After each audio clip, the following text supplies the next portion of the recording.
Welcome back to the Rouges, where we talk everything Canada soccer and US soccer.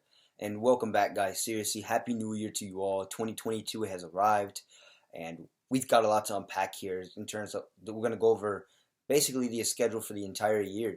We got national teams, we got MLS, you got the CPL, Canadian Premier League, you got a National Women's League for those who follow the NWSL, and we've got, of course, the biggest one of all, the World Cup 2022 Qatar. So, and as well as a lot of other dates that I forgot there.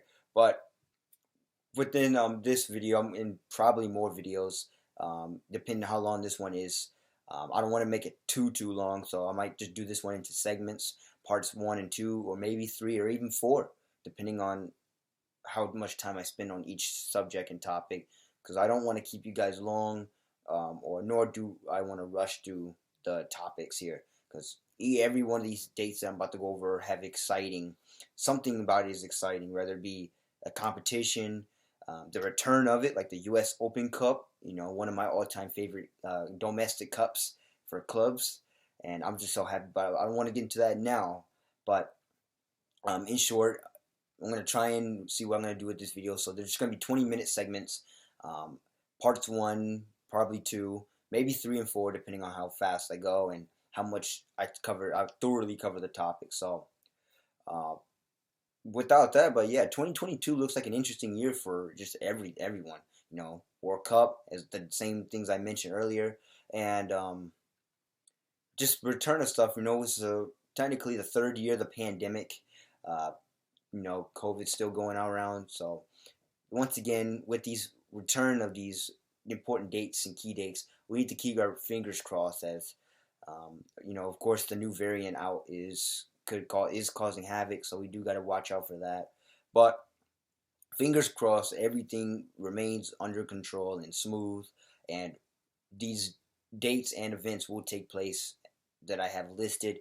And once again, I'm not going to cover every single event that the MLS website listed, as I just want to only cover those that pertain to both U.S. and Canada and both their national teams and domestic soccer, or is anything that can affect the Canadian or American context. So if you are curious, like covering UEFA or the Cup of African Nations, you can go check out the MLS Cup website that's listed in the link below. And I'll probably make another announcement too if there's more parts in the video. But without further ado, enough of me rambling. Let's just dive right into this, shall we? So, no official date. We just to keep an eye on the off season, especially for U.S. and Canada MLS transfer window. We got anything, so we got to keep an eye on your Canadian stars like Tejan Buchanan. He's going to Belgium. Rumor, even though word hasn't, it's not official yet. Richie Larea going from TSC, probably targeting European clubs. And then in America, we got Ricardo Pepi going, which is a deal breaker for FC Dallas, heading to a European club. I think it's in Germany or the Bundesliga. And, great to see just more American and Canadian talent being transferred overseas and playing in better competition, to say the least. And that's something we just got to keep an eye on for this off season. And, with that, I haven't even, that's already exciting alone. Just the first topic I've just read to you guys. So that's exciting. I'll definitely be keeping an eye on that. And you guys should, especially follow Major League Soccer or just Canada and U.S. soccer in general. And that's all I got to say for that one regarding the trade window. Just keep an eye on that. And then we go to our first official paper date, which is January 8th. We have a possible U.S. men's January camp in a warm weather location, whether it be Arizona, Texas, California. Again, it's TBD, but once again, this is it sounds like it's going to be a domestic heavy group, just like it was in December against Bosnia and Herzegovina. So they're going to try and keep these fresh domestic legs going in preparation for, of course, the January window, which is also another thing I'm going to talk about. So stay tuned for that. Hopefully I'll cover in this video. But anyway, domestic, sounds like it's going to be a domestic. It's rumored that it's going to be a domestic heavy group, as the Europeans talent like Christian Pulisic, Gio Reyna, hopefully he's on his speedy recovery. So hopefully he'll return and see him for the USA, as well as other possible injury recoveries as well. Jordan Morris, we already saw him a little bit last month against Bosnia. He's coming back. You got Aaron Long. He's coming back. So that's a couple. Those are your domestic MLS heavy players, right? So they're coming back, and that's just awesome to hear. I mean, it's always great to see those, especially Greg Berhalter. He sees these people as sees these players as crucial cogs in the team. So it's great to see them getting back to healthy and returning to the national team, and of course being a part of the domestic squad, and hopefully the World Cup qualifying squad as well. So January 8th, we just got to keep an eye on that. It's a question mark date too. It's possible. It could be later, and that's basically what I gotta say for that date. And then the next date we got a TBD, also in January, probably around the same time. We got the women's U.S. national team's January camp, getting ready for their preparation for because there's World Cup qualifiers that they begin for the 2023 Women's World Cup that will be held in Australia next year. So that's also underway, as well as the CONCACAF Women's Championship, which is also another date I'm going to cover, whether it be this video or in another part of a segment of this video. So we got the U.S. women's team. I'm pretty sure the Canadian women's team as well, although it wasn't listed, but I'm going to keep an eye out for that. So don't worry, for those that follow Canada as well, I will keep an eye on it. If they do have a friendly, I will cover it. And so I would just have to keep tabs on that, even though the MLS official website does not list the Canadian women's national team and just the U.S. So I'll keep tabs on them as well, but we just got to keep an eye out for that, as both women's national teams are preparing for, to take the crown again and head back to another major world competition, the 2023 World Cup, right this time rather than the Olympics. So you already know Canada and the USA are going to be favorites in this one. We just got to keep an eye out to see what they do. The next major date, we have the January 10th MLS Preseason Begins, which is, by the way, the earliest preseason start in MLS history because of the 2022 this year World Cup in Qatar. And that also allows with the earliest start in MLS regular season history, which will be in mid-February or late February, which is it's fun to me. I mean, just more soccer. The more we can have the year loaded with soccer, the better it'll be, and they're just more exciting. So January 10th, we got preseason for MLS. You're gonna have a lot of scrimmages and a lot of players scrimmaging each other, and probably even more trade deadlines and a chance for MLS teams to boost their teams even more. Like, for instance, there's already a lot going on with Toronto FC. We have rumored of Lorenzo Insigne probably signing with the team as well as a couple other Italian stars. But they're not official, so we just got to keep tabs on them. But, man, Toronto FC would really, really benefit that. And in terms of my American favorite MLS team, New York City FC, they're in for a bright year, too, after winning MLS Cup. And we'll see what they do next, as they're going to be competing in the Campeones Cup against a Liga MX champion, so later down the year. So we'll see what they would do there. So January 10th, earliest preseason start in MLS history. That's exciting. I don't really watch the MLS preseason that much, although I probably should. But I really just focus on the regular season and the CONCACAF Champions League. Although, if there are a few standout games, I may take a peek at some, or I may not. It just depends on how much time I have on my hands. So, with that, January 10th, just write that down in your calendar. You got MLS Preseason Begins. And then, literally the day after, January 11th, we got an MLS SuperDraft presented by Adidas. Another one of my favorite all-time dates. Got college players coming out of the U.S. University and college system. They will be drafted probably to do the MLS or their academies. And that's always a fun talent to see. I always like to see who gets what, as well as possible trades for TAM and GAM. We got, general allocation money and something, and I think the T, I forgot what it was, but another sort of allocation money going into clubs. So sometimes we have trades between clubs, whether it be they trade picks for money, or just they trade players for players, just to say the least. So that's always exciting too. The MLS SuperDraft, which I'm glad it's actually earlier this year.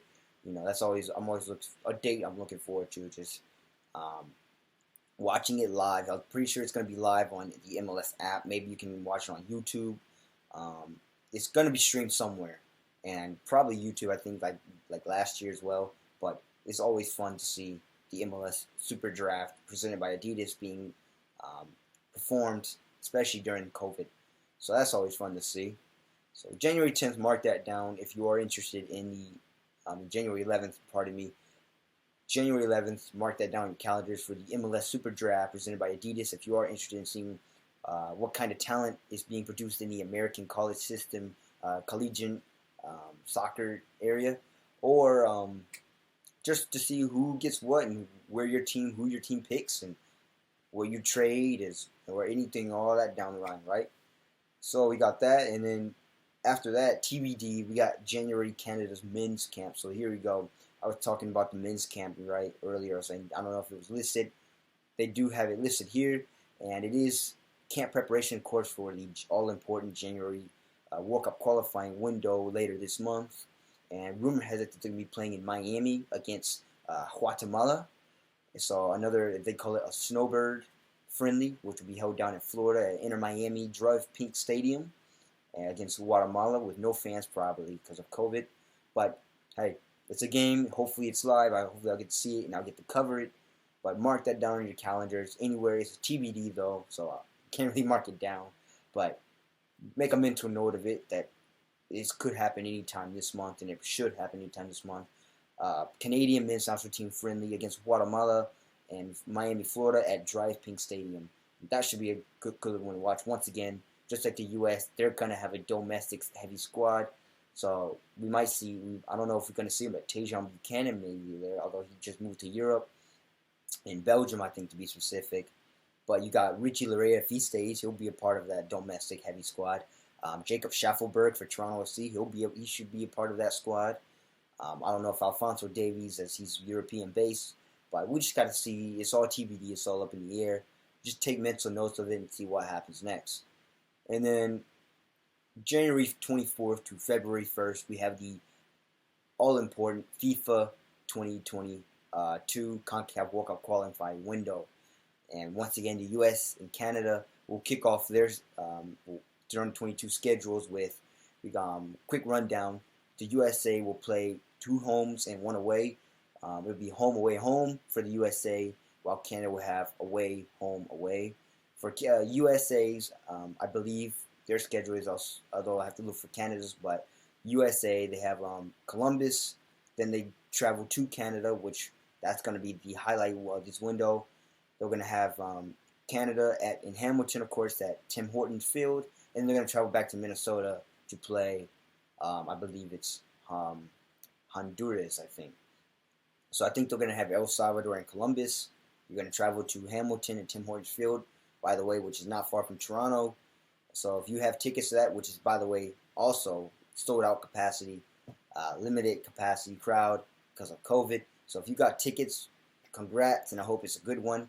Although Ontario did just announce that there are going to be new COVID restrictions starting tomorrow as they speak. So hopefully that game will still be enjoyable, regardless of fans or not. Just mark it down your calendar. Still for January 30th, and that should be a fun one in Hamilton. But then after that, the USA, after El Salvador, after Canada, USA plays Honduras in Minnesota, home of Minnesota United at Allianz Field.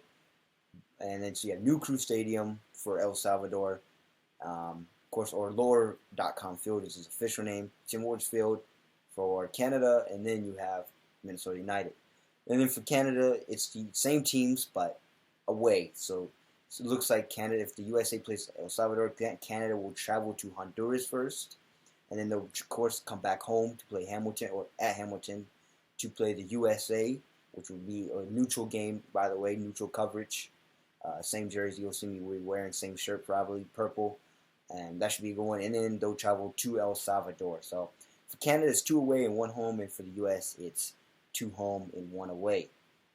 Both teams need these points if they want to stay in the running, as Canada, arguably, everyone's saying it's going to have the tougher schedule, as the USA had more away games last couple windows than Canada, and Canada has more home last time. They flipped, and now it's going to be Canada going to be the one traveling more than the United States. However, in the U.S. having more of the home games. However, Canada already played Mexico twice. The USA played them once and did win 2-0. So Canada's done with Mexico. The toughest opponent now for Canadian is just the USA. Once you beat the USA, if you take care of business against El Salvador, Panama, and Honduras and other teams like that, you should be fine. They might play Jamaica again. I think they already played them twice. So I think they might have Jamaica at home. And that should be a fun one, though. So for those windows, those are your dates and reminders for the window for January 24th to February 1st. And hope you took a lot of notes of that. Let's see, we still got 5 minutes before I have to cut it off and go to the next one. So the next kind of TBD date I want to talk about is the NWSL season, preseason at least begins. So once again, if you follow the women's national team, you should also get ready to follow the NWSL in the USA, as well as even in Europe, I think, if they hold those. So that's always exciting to watch the women play and compete, and should be a fun season too. And hopefully we'll get to see a crossover between the CONCACAF qualifiers for the World Cup and the NWSL. So you, once again, just keep looking out for talent. USA is in the rebuilding process, so you're going to see a lot of young faces for the USA, while Canada is possibly reloading. So that's going to be exciting to watch for both teams, and really looking forward to that. And then on February 14th to the 23rd, we have the U.S. Women's National Team SheBelieves Cup. And like always, this U.S.-hosted cup, which probably be in Orlando or some other warm climate area in the United States. USA will, by the way, the opponent's still TBD, but the USA will probably look to pick Japan, Australia, Canada probably will be welcome back again. England, Germany, France, Spain, any of the teams that are good, they'll probably see them back, as well as probably that one weak team like Argentina, or maybe a Jamaica gets thrown in there, or a Colombia. We'll got to keep an eye out for that. But once again, more games for me to cover. I'll be doing that again like last year. The U.S. Women's National Team SheBelieves Cup, every game will be covered. And if Canada's in there, it'll be 2-for-1 deal, and it'll be great for you guys, more content to produce. So hopefully we get to see both the U.S. and Canada compete in this. That way I produce double the amount of content, and that'll be good for you guys. So that's from February 14th to the 23rd. And then we have from February 15th, the beginning of CONCACAF Champions League, rounds of 16. Of course, we had the draw already earlier this year. Your MLS representatives are the Montreal Impact for winning the Canadian Championship, so they represent Canada. You have the New England Revolution, who won the Supporters Shield. New York City FC, who won the MLS Cup. You have, go to the West, you have Colorado Rapids, who I think won first in the West. And then you have the Seattle Sounders, who also went far in the playoff, or not in the playoffs, but in the MLS season as well. So those would be fun to watch. Gotta get a drink of water here. But those teams are your representative for MLS. And then you have Hamilton, of course, with Forge, representing Canada as well. So Canada actually has 2 teams that they'll be sending to the 2022 edition of CONCACAF Champions League. So I don't remember, this would be the first time in a while I remember 2 Canadian teams representing Canada. One MLS and one CPL, of course. But this just shows how great the talent is spanning for both MLS and CPL. CPL, once again, is a growing league. Really, really enjoy what they're doing over there. They're expanding, and I like to see how they're incorporating more cities over there. And hopefully they keep it doing what they're doing, because I think they're on the right track. And that'll eventually lead into Canadian player development, which will then tie into, of course, the national team. And so I think I'll have time to cover one more thing in this episode before the 20 minutes are up. And that is the February 26th, we have the earliest start in MLS regular season history. And once again, what's called the 2022 World Cup in Qatar. This is going to be exciting. February 26th, I've always liked when MLS starts early, in my opinion, because I don't like waiting around in the off-season like now to pass the time. So February 26th is a really, really great date, as well as I said, the SuperDraft. Everything is being pushed earlier this year, and this should just be fun, honestly. I mean, new season, earlier season, Charlotte FC is joining the league. New stadium is still going to be for Nashville. So we got a lot to cover there. And that's going to be fun. Once again, go check out my other buddy, Ryan Anderson. He does a great job covering MLS and especially my favorite, Toronto FC. So stick tuned for that. His link will be in the description below. And that pretty much does it for this. We've reached 20 minutes. This is part 1 of the all-important 2022 Almanac dates. And so stay tuned for part 2, which will be shortly after this. But if you like this video, make sure you like, share, subscribe. Tell all your friends about it. Also tell your friends to keep an eye out and continue writing down these important dates for your 2022 calendar. Soccer is back, and hopefully the pandemic doesn't do anything else to ruin it. So, fingers crossed.